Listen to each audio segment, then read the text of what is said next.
Hello, this is Chris Parker with the Business Simplicity Podcast, and I'm talking with CrisMarie Campbell and Susan Clarke from Thrive Inc. And they have published a book, The Beauty of Conflict, work with organizations around the world about, making conflict less painful and more beautiful.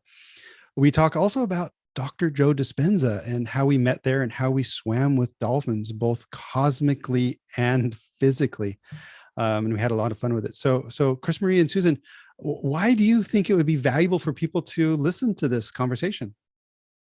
Because I think we talk about how to actually shift your own experience at work so that you feel more whole and congruent, whether you're inside yourself or also on a team when conflict comes up. I also think it was fun to recognize the similarities in some of the work you're doing and what we're doing, and bringing it into a context both around sort of an individual's stress around making a decision and how that also applies on a team, and kind of looking at that. So it was a piece I thought was really rich. Plus, we just like you. Yeah. And it was fun. The Business Simplicity Podcast, where leaders share their most successful strategies and the failures that inspired them, so business owners and managers can avoid the suffering and reap the benefits. With your host, Chris Parker. And welcome back to the Business Simplicity Podcast. This is Chris Parker, and I'm having a conversation with some friends, CrisMarie Campbell and Susan Clarke, who are the partners of Thrive Inc. And they are, I think, having a lot of fun, and we're going to have a lot of fun working with organizations about conflict management and talking about vulnerability and curiosity, which, I'm excited to see where this goes.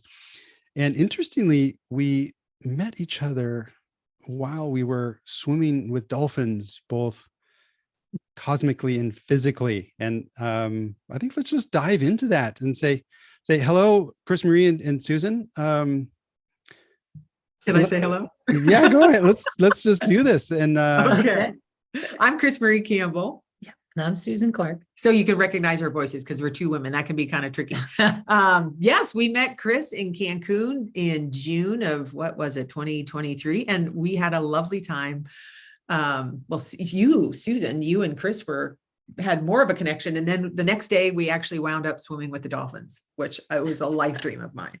Yes. And what was wonderful was that we were a part of an event with Dr. Joe Dispenza, an advanced retreat, I think is what it's called. And this was our first retreat. And Chris and I ended up beside each other in one of the coherent healing sessions, which we'll tell you maybe a little bit about. We'll talk a bit about Dr. Joe's work, but it was a very powerful experience. I just found you, Chris, so calm and there, and we both had sort of a mystical experience with the dolphins there as well. And you were signed up, and that's what convinced me. I am going to sign us up to swim with the dolphins the next day. And then we met again with the actual dolphins. So it was a bit magical in how that all worked out. So maybe we could start by talking a little bit about how we each got to Dr. Joe's work. How about that? Well, adding to the dolphin story, the way I tell it is we were in this coherence healing session, which in a Dr. Joe advanced week-long, say there's about 2,000 people in a ballroom, which you could consider to be overwhelming, but it's really quite an intimate thing. It's a personal journey. And there's 8 people, strangers, surrounded another human, another being on the floor that has some sort of affliction that for the next hour or so, we are simply, meditating deeply in a guided way, but wishing that person wholeness, wellness, love. And this was the last day of the whole week. And so, we were deep in it. And in my mind or in my being, at some point, it felt like there was like this waterfall, the existence sort of filled with love. So I felt like I was swimming around as a dolphin in this ocean of love, and everyone else was there perfectly as their true being, and the Healy in front of us was also swimming and playing and being perfect. And then afterwards, it's a thing, it's an emotional thing, and afterwards, there's this lovely person next to me, and like, how was that for you? And I was like, well, I think I was kind of felt like I was swimming, and like, you mean like a dolphin? And so somehow we had like, what? And then, yeah. And then I mentioned, hey, I'm swimming with dolphins tomorrow. The part I love about the story is I'm waiting there in line, dutifully. And then I tap on the shoulder and turn around, boom, there you are. And so literally we were able to swim with dolphins physically the next day, which just was such a joy. So maybe let me throw it back to you. And how did you get to Dr. Joe, and what did that mean to you? Yeah. So this is CrisMarie, and I have experienced a lot of chronic pain in my, since like in my early 20s. And so I've been on a journey to heal that. And one of the things I'm doing is a rewiring process. It's called dynamic neural rewiring system or retraining system. And they recommended Dr. Joe's work, the coach that I was working with, because they are not doing in-person workshops, because the population that they do work with is not going to get together physically at this point. And so I started, this was December, I started, or actually the fall, I started reading all of Dr. Joe's books, the Breaking the Habit of Being Yourself, Becoming Supernatural. Those are some of his publications. And then by December, I was like, Susan, you want to try these meditations? Come on, let's try a meditation. So we started downloading his meditations and doing them kind of on a daily basis, started the morning and the evening meditation. And then March came and I'm like, let's sign up for a workshop. So there we are we're coming back from an event. We're in the airport. It's 10 o'clock when they open, and we're trying to sign on, nothing. And I have to get on my plane. Susan has a later plane. And so I'm like, okay, surrender. We're not getting into this workshop. So I get on my flight. She's going somewhere else. And she's like, I get a text, it's working now, try it now. And so I'm on the plane, busily trying to sign up. And we both miraculously get into this workshop. And that's when we started doing like the progressive retreat and deepening our knowledge of Dr. Joe's work. So that is CrisMarie's story of how we got into Dr. Joe's work.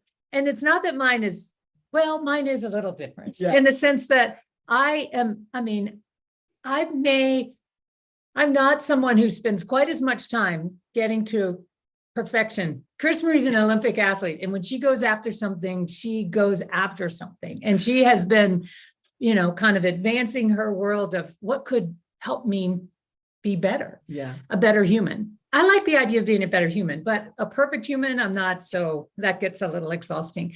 And sometimes when she gets gung-ho about a new thing, I was kind of like, and I started to research Dr. Joe. I loved his books, but when I started to think, why is this guy doing meditations with 2,000 people? And why does he need 2,000 people in a room? Like, I really did have some judgments about that. I have to admit, I was kind of like, it just seems very egotistical, or, what is it about? And so what was really cool for me though, was I signed up because I'm game. I'm game to try something. And then I realized I was doing it because of CrisMarie, and I was like, I got to do this. I got to do my own work. So I did get into it ahead of time and was very committed to, I'm going to show up fully. And what I loved most was when I finally got in there and realized why he has 2,000 people around. Now, this is my story, but I love this, is that he can actually do really good clinical research, and clinical trials are not easy to come by. And you can actually do clinical trials with 2,000 people in a room, kind of eating the same thing, doing the same thing, meditating. And when I started to understand, I do think some people there are a little bit on the Dr. Joe path, which I'm not as big into, but he didn't strike me as that. He struck very genuinely, you have to do this work for you. You have to figure out how to do it. And when I really got that clarity, I was really excited about it, because I do think this is something that is powerful. I've had my own miraculous healing process from a long time ago, which was probably all the similar things that he was doing. And at that time, it wasn't researched or any of that. So it was kind of neat to be a part of a community where actually that's being researched for people to get, because it seems like people sometimes need to know there's proof and evidence. I'm not one of those people, but some people do need that. And so I'm glad it's getting out there in a solid way. The fact that they're doing that kind of research with the University of California, San Diego, and physically people are walking out of those week-long workshops, and these are intense, and people say, oh, you're meditating in Cancun. Like, yeah, like, no, I hardly saw the beach. And when I did see the beach, I was walking in meditation, and at some point in that meditation was so intense, I thought I was going to faint. So, like, it wasn't completely relaxed. My journey to Dr. Joe started 2 or 3 years ago with some other coaches, and I heard the name, ended up reading a book, Supernatural, so that aware of it. And then a coach I had, so similar, a bit similar, said, hey, you should consider this. And then when I made the decision, and I think this is kind of manifesting art of attraction or whatever you call that. But as soon as I made the decision that, yeah, I'm interested in this, then I got an email, hey, Dr. Joe's coming to London. And this was, so then I just signed up. I didn't have a clue. So when I got to the Excel Center in London, which is this massive conference center, and there's this ginormous line, I had no idea. I was like, okay, this is not Kansas anymore. Like, okay, and then I'm there alone, and I get my little, checked in and everything. And the masterful way in which the Encephalon team stages that, it is so professional. It's just so comfortable. And, about halfway through that first full day, you're thinking, why isn't this like every day? People just caring for themselves, and just a feeling of tolerance, acceptance, love. I'm like, this is marvelous. Yeah. Now, I thought I had my shit together when I went into Dr. Joe. I thought I'm doing a little refining work here. And oh no. No, in that, and in that week, there's like, I guess, between 35 and 40 hours of meditation. I broke through some profound somethings in me, and realized that most of my significant decisions in life are actually based on really deep fears. And in the next, say, 2 months after that, a lot of those decisions I reversed. Had some serious conversations at home, informed my CEO that I was leaving. It's just if I truly love myself, and if I'm truly confident that everyone in my life, and particularly my boys, that's where a lot of my fear was around, are perfect whole beings, and they are on their journey, well, I don't need to do all this shit, so, like, and if I truly love myself, I can't continue down this path. So it's and then going into Cancun a year later, I also had total login failure. But being a techie guy, I also took screenshots of everything. And then the next day, I was, because I gave up. The next day, I was like, I really want to do this. So I sent them my whole, like, hey guys, this happened. Here's the screenshots. This is what I think happened on your website. Have you considered?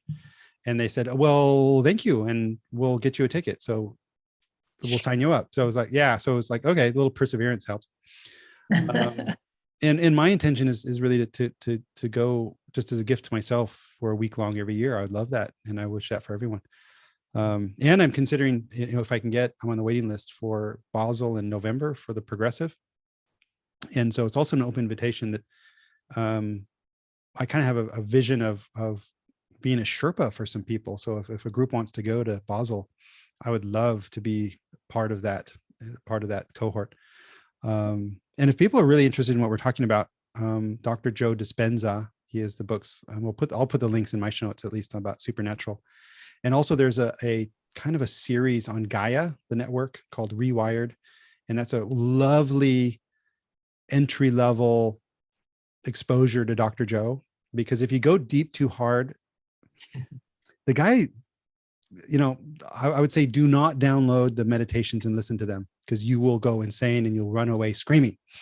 That's the only you gotta go in soft here. It's gotta be read the book or listen to this guy.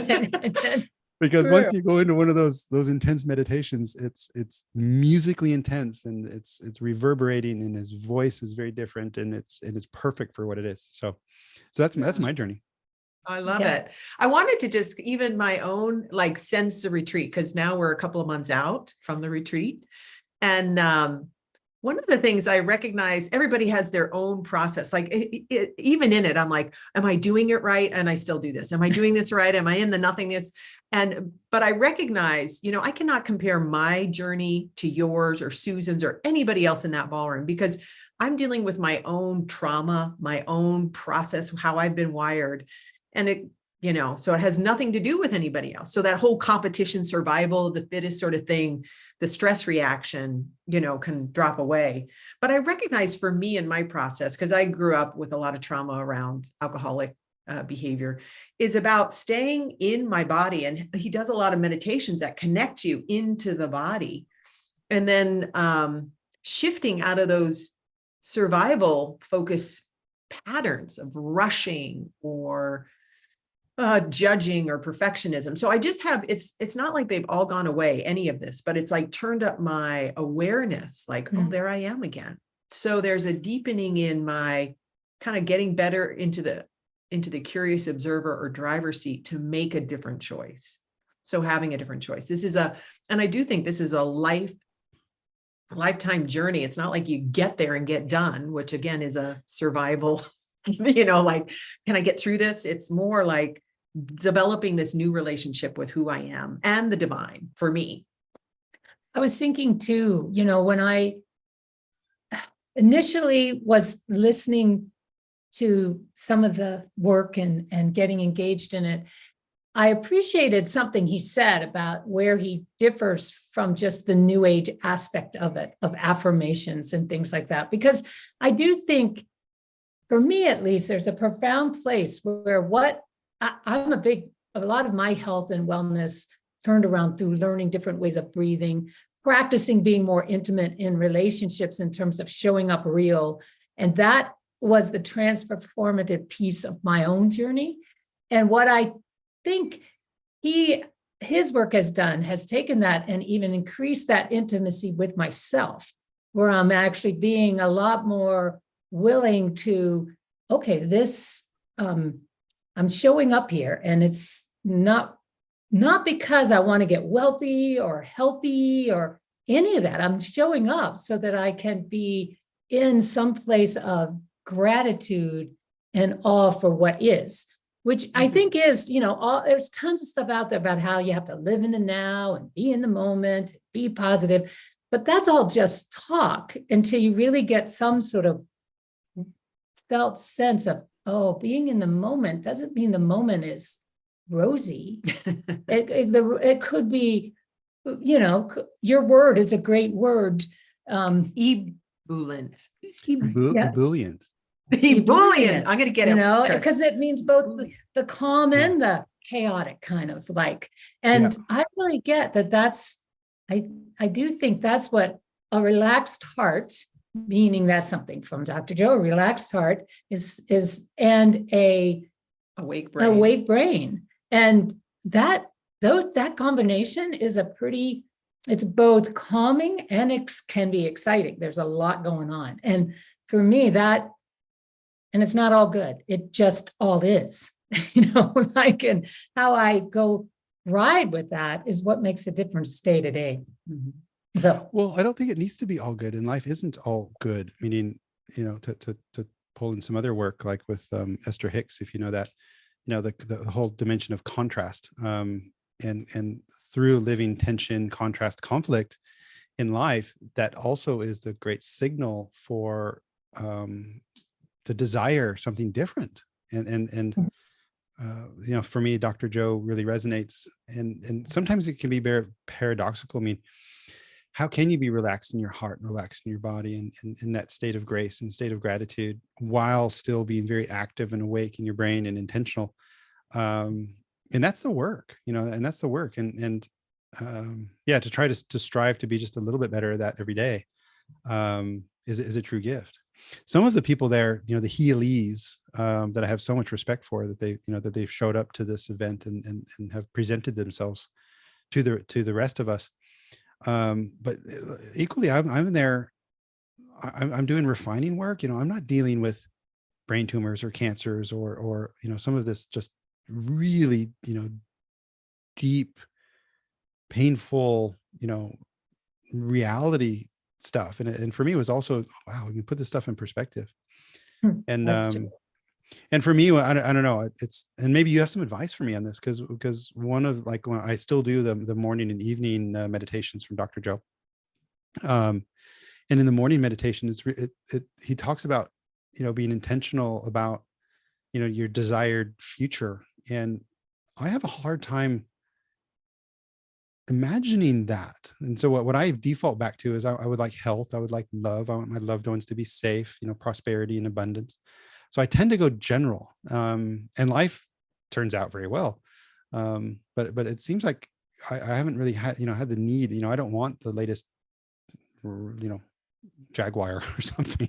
That's not what really, that's not why I do this work. I think I do the work just to be content with now, and delighted and curious about whatever's next.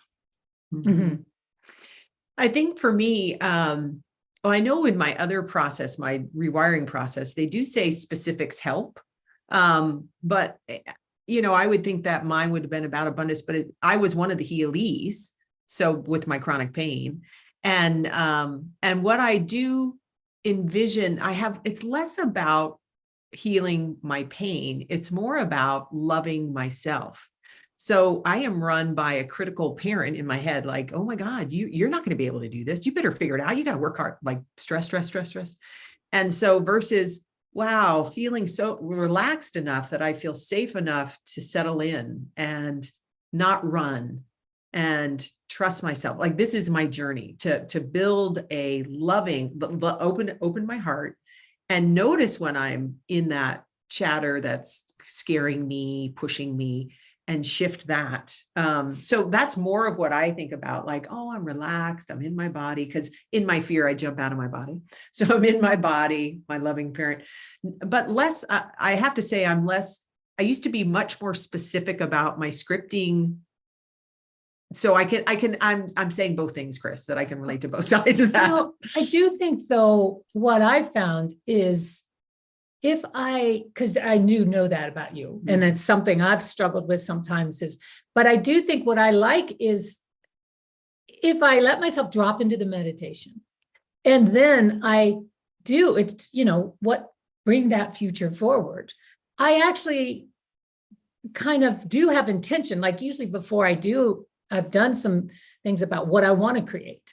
And then in the moment, I'm not bringing it up that literally, but when it comes up, it's becomes much more about how I am in it, and it does have some of the frame of what I have said I want. But what I discover is, it's not so much about what I want. It's, am I willing to keep wanting that and assume I'm moving in the direction I want to be going, and be okay with the things that happen as I create it. And that's actually what I think this work is really offering, is to pay attention to the reactions that occur in the path, so that I have more choice and openness in them. I agree with that. And I think why this is so important, at least in our work and probably yours, is in business. That is something that, business leaders are always thinking strategically. How are we going to get there? How are we going to do this? And I do think that strategic planning is important. But what they don't seem to be able to do as well is to kind of notice that their own stresses sometimes get in the way of creating a path that is actually bringing people along. Yeah. I think my work, and as you introduced me, and for people that are listening, we're publishing this on both podcasts, meaning so this same recording is going to be published twice under two different podcasts, and we're having a lot of fun with that and playing with that. The work I do as a, let's say, call it a technical executive, a chief technology officer or chief information officer, a big part of my work is to create a space for calm, because creativity can only happen when there is that space. So if people are agitated, stressed, driven, the backlogs are just, management's like, do more. They might get a little bit more productivity, but burnout's going to happen. The best solutions aren't going to be there. People will be optimizing stuff that shouldn't exist in the first place. All these engineering errors will happen. And so a lot of my work has shifted. It started shifting in London last year, and introducing the concept of love into my work, because traditionally, ebullient business designers, I have this simple business design framework, which is kind of like it's a childlike version of the business model canvas. And I find it's more approachable and allows people to think about their business concept in little primal chunks, and it's easier and less emotional. And what I realized, and it was really triggered, it started, going back, I can see in my notes from Dr. Joe from August 2022, that's the first time lead from love came from. That's the first time I wrote it down, and as I've been unpacking that. And the basic principle is, yes, the transactional business results are very important and valuable and true. And yes, the relational aspects are also true, and equally true. So I don't say more true, I think equally true. The inner journey, the inner guidance, the inner, so the emotional guidance system is also true. And what I do when I'm coaching people is, I've been keeping my ear out for, like, this makes me sick, or I'm losing sleep on this, or I'm feeling burned out about this. So if I'm picking up a physical manifestation of angst in someone, then I say, hey, do you want to play a game? And the game is basically like, well, let's take this thing you're wrestling with, which is usually a decision. And last week it was with an amazing professional executive who was wrestling with whether to leave a toxic work environment. And I said, well, let's go through this. Let's just play this game. And so from a business result, transactional, financial need perspective of yours, if we look at that only, and we just fully respect and embrace that, what would the answer be? And it would be, get the hell out. Okay. That was well, on a relational basis, if you talk about the different relations outside of yourself, with the toxic executives and with the investors and your colleagues and in your ecosystem. And in that one, she was mixed. She was like, well, I feel like I'm leaving people in a bind, but I don't want to work in this way. And they're like, well, what does your actual intuition say, for you? And that was like, well, yeah, it's I have a desire because I'm vested in this. I'm one of the co-founders, and so I am. And the fun thing is if you are able to hold these perspectives in some sort of grace and give them equal respect and care. And I was delighted because before I even finished the process, she came back with just, what I would love to do is I would like to do that, and that. And it was, and it wasn't something that would have been naturally occurring to her as a path through this. And that's what I call lead from love. And it's not for every situation, but it's something that has emerged from the Dr. Joe work, and I'm still refining it and having a lot of fun with it. And I can see that as a holding the space for someone, giving them from very light structure, can allow a new insight to emerge. And it's just beautiful work. Yeah. Well, what's exciting on our end is that as you were describing that's very consistent with what we talk about when we are talking about finding the beauty of conflict. And we think of it a little differently. Your areas were intuition, transactional, and relational. Ours, we have a similar thing, but it's the me. Intuitional, what's inside of me. The we. The relational. And the business. And the business problem you're trying to solve. It's the same thing. Yeah. And the idea being that in what can seem like a conflict, now you were talking about this angst inside of this executive, that's the internal conflict. But often on a team, we're working with teams, the same thing is going on. There's that conflict. And without really giving space for all three of these really important aspects, that you don't get to anything creative. And most of the time, our go-to default programming leaves out one or more of these to try to help us manage the stress versus actually get a little more comfortable feeling the stress and allowing those 3 areas to really bubble up and notice the difference, but also find that very graceful path that emerges. I mean, we found it over and over again. That's you wouldn't have gotten to it any other way. It's very similar. It's amazing. And it's actually what we call congruent communication. When I am actually sharing what's happening to me, I'm vulnerable, sharing what I really think, feel, and want. I'm curious about you. And we're focused in this context of this business problem. And without addressing all 3, we sub-optimize for that. And like Susan's saying, like I grew up, oh, I don't matter. I'll just focus on you. So we have habits where we eliminate one of these categories. And that's just, we have 3, we call them opt-out styles, and it's conflict. It's interesting you call it lead with love, because a lot of this is also based on the work of Virginia Satir, who was a well-renowned humanistic psychologist. And her whole premise about these coping stances that we take is that the only way to get through them is through love, which is actually congruence. And that's the only way to kind of, it ties into Dr. Joe's work of coherence, like that. Yeah. What the coherence healing session is, it's basically creating more of that energetic field for that person, the healee, that obviously has some gaps in their energetic system. So you're kind of supporting the healee to create more of a wholeness. Yeah. Well, jumping back into Dr. Joe, one of the images that he shows us that has just burned in my brain was this image of this leaf, right? And they're somehow taking this picture of the energy of a leaf. I'm not sure how they do it. I've seen other pictures of living things, and there's sort of this energetic outline. And then if you cut the leaf and you take the cut away part, and then you take the picture again, the energetic image is still there. So somehow the energy of that being remains consistent and whole, even though some part of it's been cut away. And when we were in that last coherence healing of the 3 that week, when I was going all in, I was there, was present. And what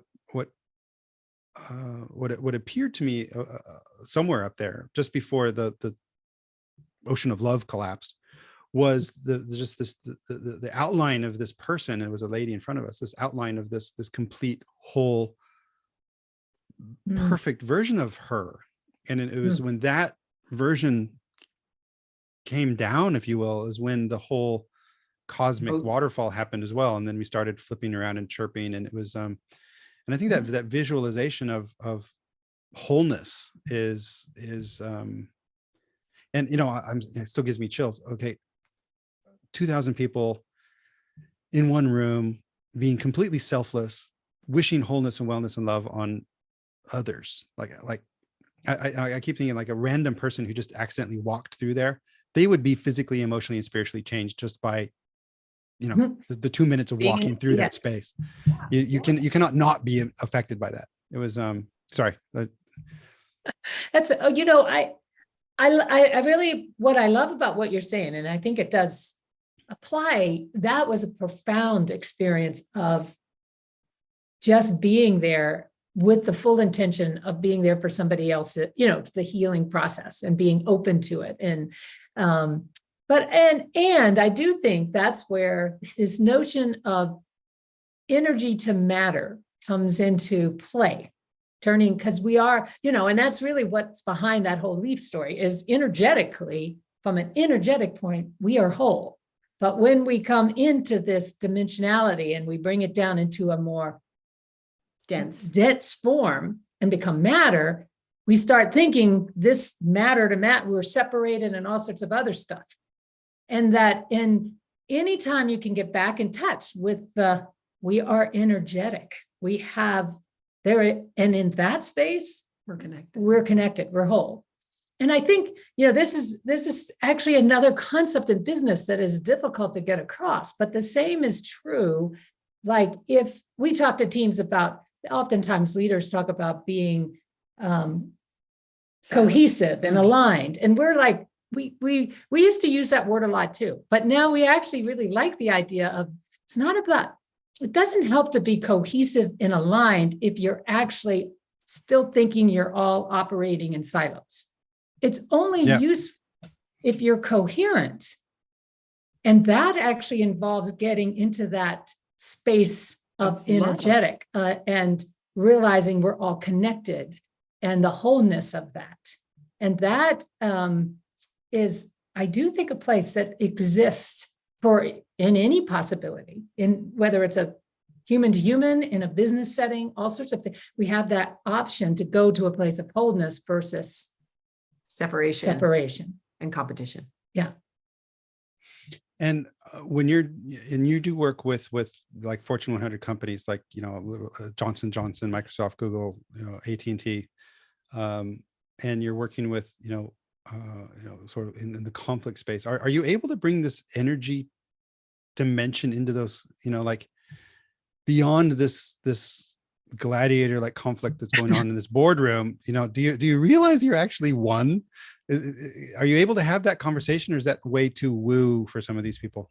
Well, we don't approach it in the woo state. Okay. What we do is we talk about the importance of smart and healthy. Healthy is how we bring it in, or backbone and heart. So as a leader. And then we have people actually share to start to create this container to change the energy of the room versus I'm going to look good to let's connect. Is we have people introduce themselves in different way, like my hometown, number of siblings, and a unique childhood challenge. And as soon as they drop, depending on how the leader sets it, they show up. If the leader's modeling it and they go first, you have people that you have executives that are crying at times, and it doesn't take long. It's like a 20-minute exercise, but if people really drop, it changes the energy in the room, which then changes their brains, which makes them actually more open to hearing from each other. And that's how, and we keep coming back to those moments we usually do a 2-day offsite where we're helping them continue to come back to that. Well, and I do think there's something to, because I know we've been doing this for 25 years. And when we first were working together, sometimes I was so surprised when someone would say, wow, we've never done anything like this before. And any kind of training. And in my little world, I'm like, why not? Like, what have you been doing? Like, what is? And it took me a while to realize that I do think there is something about the paths we've each taken that brings some of that energetic experience into the room that is we can't describe it, but we can actually tell people, they're like, wait a minute, you two are in an argument right now. And it's like, yeah, okay, this is what we do. We do it real time. We're in it. And so I think some of those things happen in those boardrooms, and it doesn't always go well. Sometimes, it's usually me who somebody's really upset with because I've done something that's not the way this works. You're supposed to be. But in that moment of realness, that's when they suddenly get, oh, this is something energetic. Because you can feel it. Yeah. You can't like point it, but you can feel the realness and the immediacy, like right now, right here between you and I. And that's Susan's mastery, to be immediate, no matter what the situation. She's going to show up real, not try to make it look good, not try to convince. And that is very transformational because you get present, and that's where change can occur and connection. In the minute though, it's kind of like someone says to me, well, we want you to do the same thing with our other people because they need this. And it's like, actually you're making it about us, which is okay. We'll come in and work with you, but it's also, it's not really us. It's how we have shown up in this real space and time. And you can start showing up more like that too. And inviting you in. And yeah. And that, I think, is what people start to have an actual experience of. And they're like, we want more of this. And they want to have it on a daily basis. It's like our meditation. They want that realness and connection. And they want good business results. And of course they want business, because their business results are also important, as well as the connection, the we business. My belief is, at least my experience is the more that I'm able to connect with my energy, my humanity, therefore I'm able to see beyond the masks and the behavior and the dysfunctions of the dense matter in front of me, and just look through all of that. And sometimes it's just a look of appreciation can reset someone completely. Yep. You know, they're coming in and you just look at them like, I love you. You know? I don't know, you know, okay, I know you're pissed, but I still love you. And what do you do with that? You know, that it's just a different energy. You're instantly on a different space. And the coach who introduced me to Dr. Joe's is also very energy related guy. And he does a lot of work through McKinsey and does groups like that. And recently he was going in presenting something to a group that was going to be acquired or somehow they were going to be impacted greatly. And just on the cuff, you know, say there's, you know, a room full of executives, and he just started his thing with, "You're loved." Mm-hmm. And the whole thing shifted. Just the whole dynamic, just like a ripple went through it. Because like what is an unexpected thing? Like you're about to come in and you have this workshop about how you're going to lose your job. And then, hey, you know, the starting position is you're loved. And wow, why not? Yeah. Because that's really what we're all seeking, is that sense of love, belonging, wholeness. Well, and I do think that idea that, hey, you're loved, that's because it's such an unexpected thing to even assume you're going to get. I also think sometimes seeing, being in conflict is actually okay. Being hot, being heated, being in this weird, where, no, it's dangerous. And it's like, if someone can sit in that and realize, really, is it dangerous right now? Let's check in, because it may not be. Find out whether this is just energy, because conflict is just energy too. It's the same energy as love, really.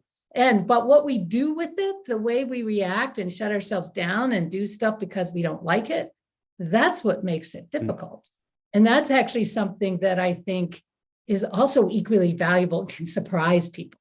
It's like, well, I think almost conflict is mandatory, but I think last comment, because I can't resist it, is the whole concept of forming, storming, norming, and performing, which I'm sure most people have heard of. Yes. But for a group of people, even a relationship, friends, if you go on holiday, you need to go through some storming in order to understand the different expectations and desires and priorities and ways of working and ways of talking, because there's no way you and other people are going to have all that squared away. And you can't get to the norming, so that making the agreements, we're going left for today and we're going to go right for tomorrow, and that's okay. I think the worst case is if you don't storm and you keep that all pent up and you get all frustrated and start behaving awkwardly. I think that's the least loving thing that you can do to yourself. So in wrapping up, I would like to point out, for those, on mine, we'll be looking at the video, but there's a series of books behind CrisMarie and Susan, and it's a book called The Beauty of Conflict. And you can get that on Amazon, I know. And on their website, there's at thriveinc.com/something. I know you can download the audio version of the first 3 chapters. So what is the URL for the? Oh gosh, you're putting me on the spot here, Chris. I think it's resources / but if you go to just thriveinc.com, there is a get free. I think there's a link there that will take you. And I know you can download the first 3 chapters there, and you can find out a lot more about them.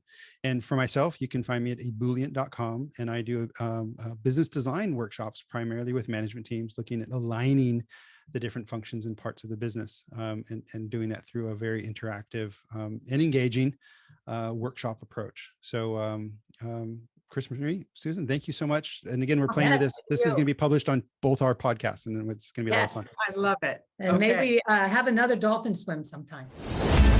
Thank you for listening. Download the Simplicity Toolkit from ebullient.com to discover the power of the Simplicity Scan and Sprint. Don't forget to like and subscribe to the podcast on your favorite player.